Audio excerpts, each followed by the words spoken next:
संकट कटे मिटे सब पीरा, जो सुमिरे हनुमंत बलबीरा। जय श्री राम।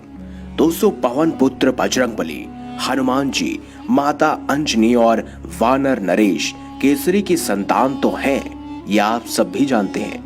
हनुमान जी को संकट यानी कि कष्टों को दूर करने वाला माना जाता है। कहा जाता है जो हनुमान जी की आराधना और स्मरण करता है उसके सारे संकट दूर हो जाते हैं।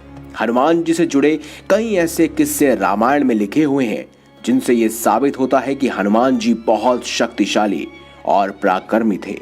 आज की इस खास वीडियो में हम यही मुद्दा उठाने जा रहे हैं कि आखिर किस तरह हनुमान जी के पास इतनी शक्तियां आए, आखिर किस किस देव ने हनुमान जी को कौन कौन से वरदान दिए, आखिर क्यों कहा जाता है उन्हें अष्ट सिद्धि और नवनिधि के दाता। आज की इस खास वीडियो में हम यही जानेंगे। आपको बताने जा रहे हैं साक्षात हनुमान जी के स्वरूप पंचमुखी हनुमान लॉकेट के बारे में।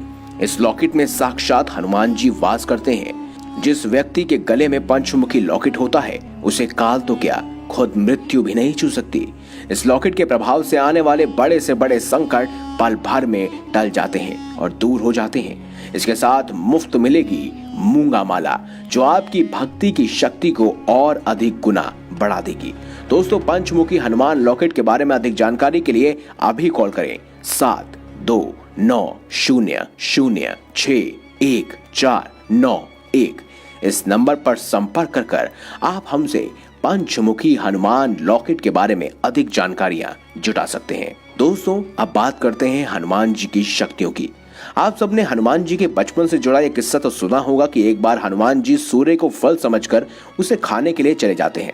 इस सब को देखकर सभी देवता और पृथ्वीवासी घबरा जाते हैं कि अगर हनुमान जी ने सूर्य को खा लिया तो क्या होगा। इस वजह से हनुमान जी को रोकने के लिए देवताओं के राजा इंद्रदेव ने हनुमान जी पर अपने वज्र से प्रहार किया, जिसके प्रहार से हनुमान जी निषेध होकर पृथ्वी पर गिर जाते हैं।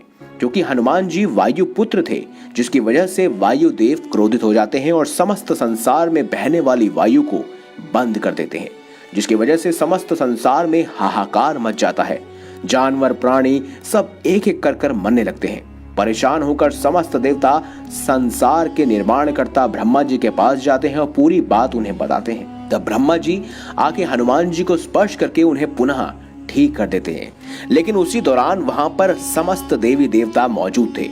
चलिए जानते हैं कि किस किस ने हनुमान जी को क्या क्या शक्तियां प्रदान की थी। सबसे पहले बात करते हैं सूर्यदेव की।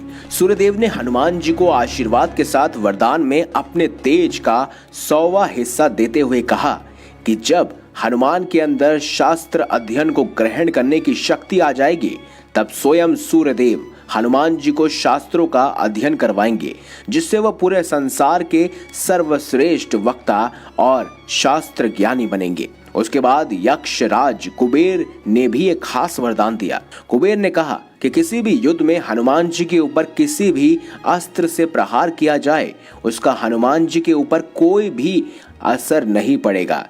यहाँ तक कि किसी समय मेरा और हनुमान जी का भी युद्ध हो गया तो मेरा गदा भी हनुमान जी का बुरा नहीं कर पाएगा। वहीं हनुमान जी को यमराज ने वरदान देते हुए कहा कि ये बालक हमेशा ही मेरे दंड की पहुंच से दूर रहेगा, यानी कि अमर रहेगा और कभी किसी भी बीमारी का प्रभाव इस पर नहीं पड़ेगा। उनकी आराधना और स्मरण मात्र से ही दूसरों के कष्ट और संकटों का अपने आप ही नाश होने लग जाएगा। वहीं भगवान शंकर ने उन्हें वरदान देते हुए कहा कि इस बालक पर मेरे अस्त्रों का कोई भी असर नहीं होगा। इसी के साथ कोई भी मुझसे वरदान में प्राप्त किए हुए अस्त्रों से हनुमान जी को नुकसान नहीं पहुंचा पाएगा, अर्थात कोई भी अस्त्र उनको नहीं मार सकता। वहीं देव शिल्पी विश्वकर्मा ने भी एक खास वरदान दिया।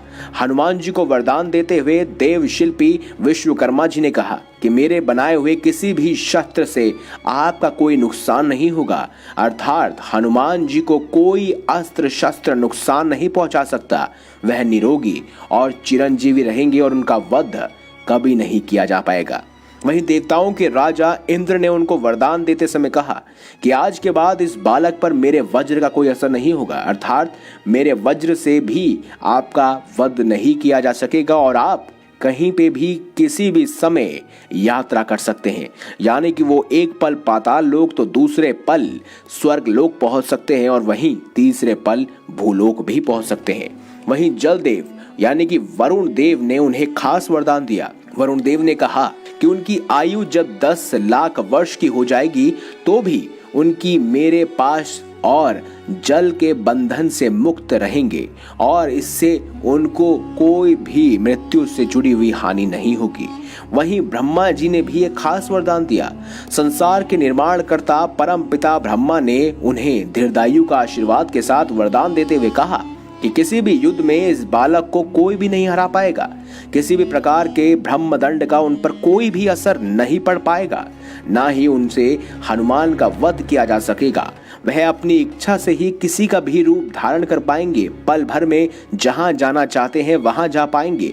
इस सब के साथ ये वरदान भी दिया कि उनकी गति उनकी इच्छा के अनुसार तेज या धीमी हो सकेगी। उनका कद जितना वो चाहते हैं उतना बढ़ जाएगा, जितना वो छोटा खुद को करना चाहते हैं वो कर पाएंगे, जितनी शक्तियां वो अपने अंदर समाना चाहते हैं समा पाएंगे। माता सीता ने भी उन्हें वरदान दिया था। ये बात तब की है जब श्री राम और माता सीता का मिलन हुआ और उसके बाद जब वह हनुमान जी से भेंट हुई तब उन्हें अशोक वाटिका में पहुंचकर भी यहाँ माता सीता ने अमर होने का वरदान दिया था। भगवान राम ने उनको अपनी इच्छा के अनुसार सबसे बड़ा राम भक्त कहलाने का वरदान दिया। वहीं रामायण में इस बात का उल्लेख मिलता है कि राम भगवान ने भी उनको अमर होने का वरदान दिया था।